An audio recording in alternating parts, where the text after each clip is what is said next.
This is Pet Life Radio. Let's talk pets.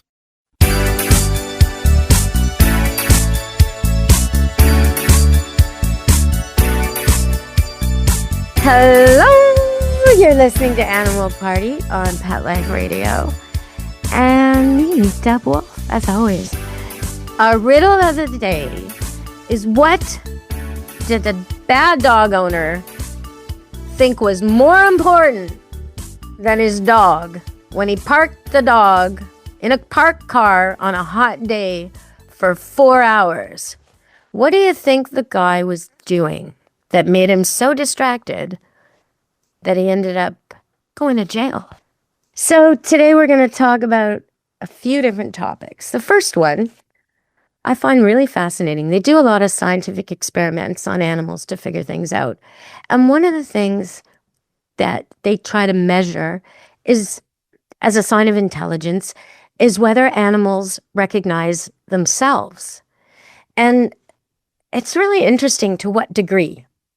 So, dolphins, crows, elephants, dogs, and horses, as well as pigeons and sheep, were all tested. So, you know, if you take those animals in your mind and you go, okay, well, what do I think? Who's the smartest there?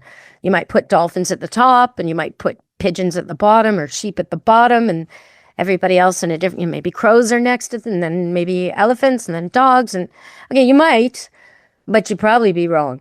So here's the thing. They have all different kinds of abilities, and it's very difficult for us to measure. But in some of our tests, we're able to compare. And so what we found is that horses not only recognize faces, but they recognize facial emotions. And they remember treatment. So they will remember if you were not good to them. Yes, they will. Now, dogs, this one surprised me a little bit. Just a little bit. But they can recognize faces, people, etc. in photos, on videos, on TV. So, and you know, it surprised me at first, and then I remember way back, I used to be on the morning television show doing training tips here in Vancouver, and one of my customers who had 2 golden retrievers, Trooper, I can't remember what the other one's name was. 2 of them though. Anyway, Trooper was the younger dog. And they sent me video one time of Trooper watching me on the morning show, teaching everybody out there in TV land how to teach your dog to fetch. And there was a stack of tennis balls in front of the television set because Trooper was running around the house picking up tennis balls and bringing them to the television set. So he recognized me, my voice. He was sitting there waiting. And then I'd say, go get the ball. And he'd run off and get the ball. And then you bring it back, and he'd bring it back, and I'd say, drop, and he'd drop, and this kept happening, and the people were laughing their heads off. So, yeah, he was recognizing me. And you might say, well, did he recognize the voice? Well, in these experiments, they were able to rule that out. They're scientists. They know how to do that. So dogs were able to recognize their owners in photographs and videos. Now, elephants can easily recognize the difference between a park ranger compared to a rancher or a hunter.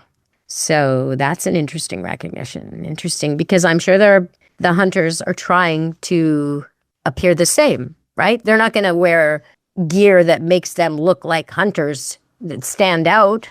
They're going to try to blend, and yet the elephants are finding them and recognizing them and reacting differently. They'll probably come running to the park rangers. So the crows. Now the crows, this is so interesting. You know what? It's too interesting. I'm going to skip the crows and go on. I'm going to go to pigeons.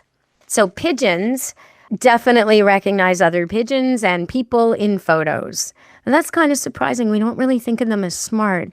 But on the other hand, they're very good at mapping. And that's a mental ability I personally lack. You know, I need my dogs to find the car because I certainly can't most of the time. Okay, sheep. Do you think sheep are stupid? Well, we're going to go to break. Maybe they're not as stupid as you think. Stay tuned on Animal Party, Pet Life Radio. Take a bite out of your competition. Advertise your business with an ad in Pet Life Radio podcasts and radio shows. There is no other pet-related media that is as large and reaches more pet parents and pet lovers than Pet Life Radio. With over 7 million monthly listeners, Pet Life Radio podcasts are available on all major podcast platforms. And our live radio stream goes out to over 250 million subscribers on iHeartRadio, Odyssey, TuneIn, and other streaming apps. For more information on how you can advertise on the #1 pet podcast and radio network, visit PetLifeRadio.com/advertise today. Let's Talk Pets on PetLifeRadio.com.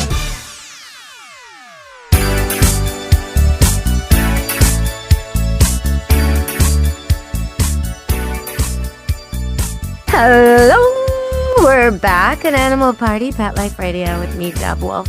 And we're running through the animals they tested with mirrors and photographs to see if they recognize themselves and their families, their favorite people and their favorite animals. And also, if they recognized people and animals they didn't like. And I really don't want to know how they made those people unlikable, but I'm sure they had ways. So the sheep. Sheep they have a bad rap. People think they're so stupid. Don't be a sheep. Well, why not? Just because they're a collective and they communicate well and they move as a group and they follow a leader who's proven himself and gets replaced every few years. That's not a bad system. A system of mostly females? Well, that's all right for some. Anyway, sheep can remember dozens and dozens of human faces from photographs. They can totally recognize and they'll prove it. So somehow in scientific experiments, they prove this. Sheep are not stupid, and they're better at facial recognition than some of us humans who look at someone and go, I know I've met you, but I can't remember where. No, the sheep remembers where. So that's pretty good. All right, we're going to come back to crows. Crows not only remember you and hold the grudge for 17 years or more, not only remember you, they warn others. They share the information. So they will tell all of the crows that you're not to be trusted. Don't wave your hands at a crow. Just back away. If you've interrupted a crow and it's acting weird, there's probably a nest nearby. Treat it like a new mama and just walk away. Back up. Don't wave your arms or you're asking for trouble.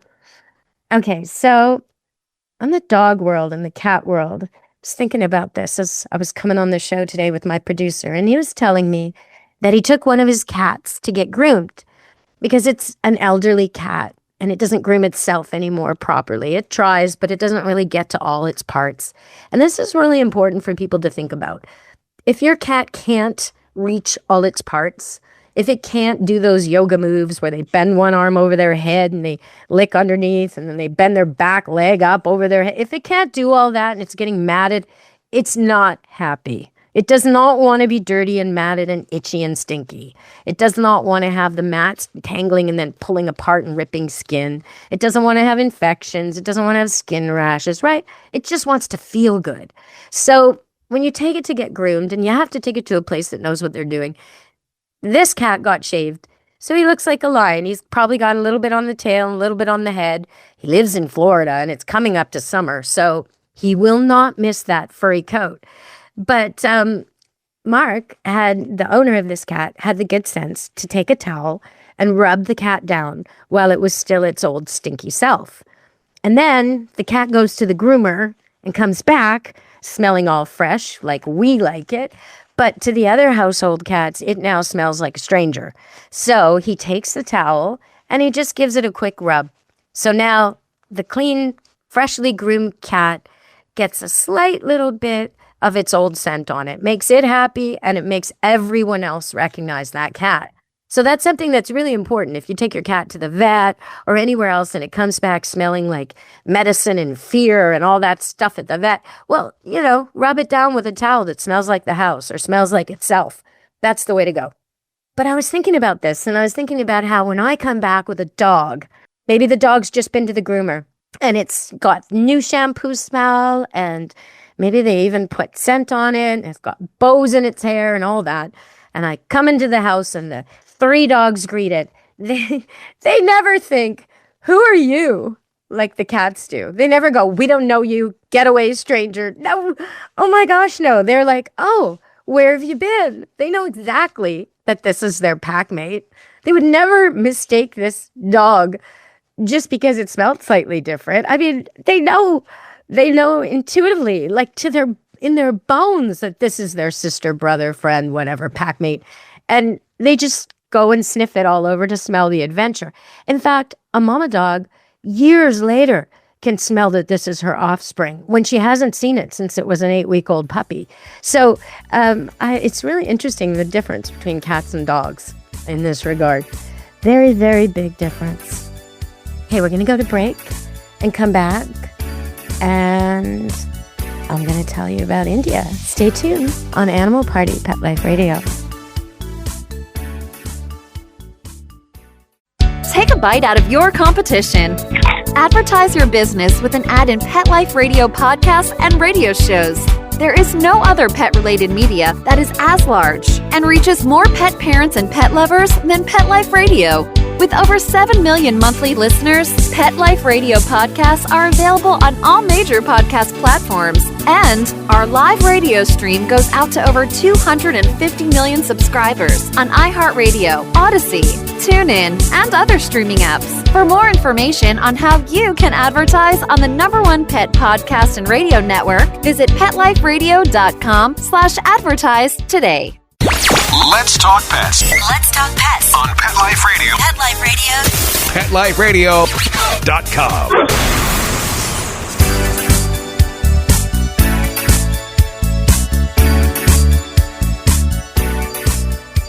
Hello!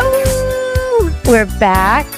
And I want to remind you, our question of the day was, what did that man do instead of taking his dog home? He had a golden retriever in a car, parked in a hot parking lot in a very hot country, and he didn't take it home, and the dog died, and now the guy went to jail. What do you think he thought was more important? Now, this brings me to something else, though. I want to talk about this before we solve the riddle.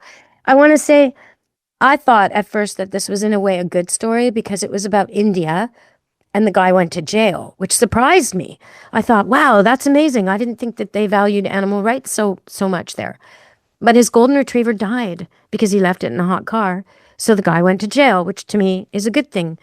But then I found out the only people who stay in jail are people who can't afford the fines.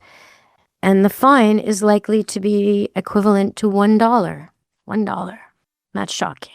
Now, if he'd meant to kill the golden, or if it was more than his first offense, fines might be as high as $5 or $50.